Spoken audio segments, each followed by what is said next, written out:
Paz, queridos! Espero que vocês estejam muito bem. Hoje eu vou me arriscar aqui, trazendo uma curiosidade bastante técnica a respeito deste livro aqui, ó, que nós amamos bastante, a Palavra de Deus. E eu vou me arriscar mesmo, porque é algo técnico e cultural, e eu sei que não tem uma aceitação tão grande, é um pouquinho complicado para grande parte das pessoas, porém eu vou me arriscar. Vamos ver como é que vai repercutir esse vídeo aqui. Fica a vinheta. Não tem vinheta.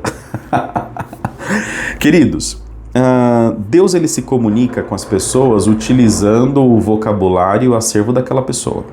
Então, se Deus fala com um pescador, ele fala como um pescador. E Deus ele vai raptar, ele vai capturar os contextos históricos, a formação antropológica e social das pessoas para se comunicar com essas pessoas. Deus ele não vai usar uma linguagem acadêmica para o indouto e não vai utilizar uma linguagem menos formal para um acadêmico. Isso vai ficar claro ao longo da Bíblia. Porém, na Bíblia Sagrada, você sabe que existem centenas de elementos. Centenas de elementos, e esses elementos nós vamos chamar na teologia de símbolos. E é uma tristeza que esses símbolos eles são pouco estudados na academia. Existem alguns poucos especialistas, entre eles Mark Girard, que é um católico. Calma, eu não sou católico, mas gente que é biblista, teólogo, a gente tem que estudar esses caras, então não tenha preconceito. Inclusive, eu acabei de terminar um livrinho aqui de um católico que está ali em cima. Outro dia eu falo sobre ele. Muito bom, muito bom. Mas vamos falar sobre um contexto cultural. Antes dos tempos de Abraão, no Oriente Médio Antigo, antes dos tempos de Abraão, em povos da vizinhança ali, existia um costume muito interessante, muito interessante. Quando você e eu, nós, fizéssemos um trato, e a partir desse trato, a gente precisava selar um acordo. Você sabia o que era feito? Você sabe o que era feito? Eles se reuniam, os dois contratantes se reuniam, e eles matavam um animal. E derramavam o seu sangue ali no chão, e repartiam e colocavam as partes separadas daquele animal que era cortado ali no chão, e eles andavam entre essas partes desse animal que foi cortado. Por quê? Eles acreditavam, o povo antigo acreditava que a vida do animal estava no sangue. Assim, sendo o espírito do animal, ele era libertado quando o sangue era espargido. E o espírito do animal sendo libertado, estando livre, à medida que duas pessoas fizessem um trato e transitassem no meio daqueles pedaços, se uma das pessoas descumprisse o trato, o espírito daquele animal iria atormentar quem não cumpriu o resto da vida. Então era muito natural, na cultura antiga, no momento que duas pessoas fizessem um acordo, gente, normalmente eu não edito os vídeos, tá? Vai assim mesmo. No momento que duas pessoas fizessem um acordo, eles cortavam o animalzinho, espargiam o sangue, colocavam no chão, colocavam os pedaços, transitavam entre o animal e ali o acordo era firmado, sabendo que, na cultura antiga, se porventura um dos dois contratantes não cumprissem o trato, o espírito daquele animal iria atormentar o não cumpridor o resto da sua vida. Isso era terrível. Então pega a sua Bíblia e vamos ver aonde isso aparece. E olha só, Deus capturando uma cultura antiga conhecida por Abraão e utilizando dela, mas com um sentido bem diferente, que eu vou tentar aqui de maneira muito curta para ver se eu sou feliz nessa tentativa. E se for bom esse vídeo, eu vou fazer mais curiosidades como essa, falando sobre símbolos e outras curiosidades bíblicas. Leia comigo Gênesis capítulo 15, eu vou ler dos versículos 8 ao 12 e depois o mais importante, dos versículos 17 e 18. E disse ele: Senhor Jeová, como saberei que hei de herdá-la? O Senhor fez uma promessa para Abraão e Abraão dá aquela empeitada gospel. Tá, beleza, como é que eu sei que isso aí é verdade? Se a gente tivesse edição de vídeo, ia ser aquele pay, né?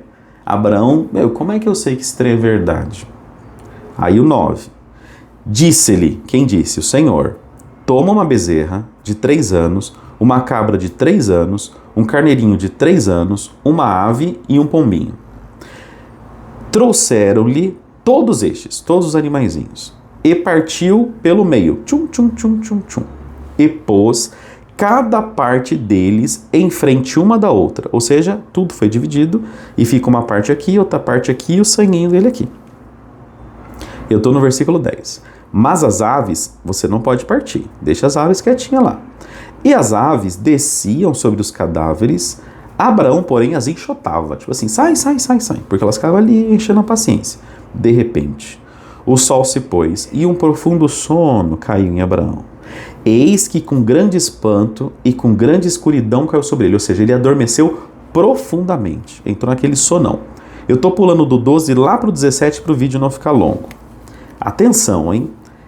E sucedeu que, posto o sol, houve escuridão. Eis que um forno, uma fumaça de fumo, fogo, e uma tocha de fogo que passou entre, ou por aquelas metades, ou seja, aquela tocha de fogo passou pelas metades dos cadáveres dos animais. Pensa comigo, o fogo passou entre as metades. Naquele mesmo dia fez o Senhor um concerto com Abraão, dizendo: a tua semente tenho dado a esta terra, desde o Egito, do rio do Egito até o grande rio Eufrates.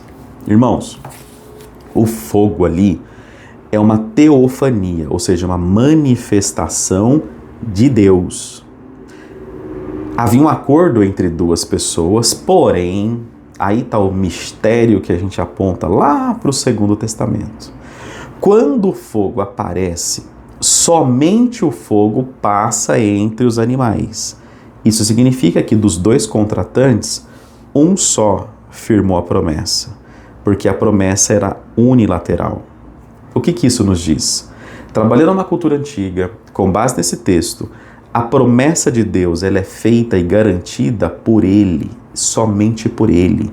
Ela não depende de nada que Abraão pudesse fazer, porque a promessa ela vem de Deus, ela se realiza em Deus, ela se cumpre em Deus, e nada do que eu e você fizermos vai ser capaz de persuadir ou garantir a aliança.